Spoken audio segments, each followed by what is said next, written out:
सूरजपुर प्रशासन एक गरीब परिवार के मकान ला तोड़ के सर्किट हाउस बना दिए है। भूमिहीन मजदूर परिवार सहित पटवारी कार्यालय में जीवन बसर करे बर मजबूर हो गए हैं।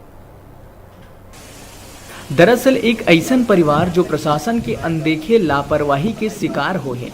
जिला मुख्यालय ले मात्र 1 किलोमीटर दूरिया ग्राम पंचायत तिलसिव के पंचायत के समीप पटवारी कार्यालय में एक मजदूर ला पटवारी कार्यालय के ऊपर के कमरा दिए गए हैं और नीचे बरामदा में खाए बनाए बर बोल दिए गए हैं। ये परिवार में 3 लड़का और एक सियान माँ है।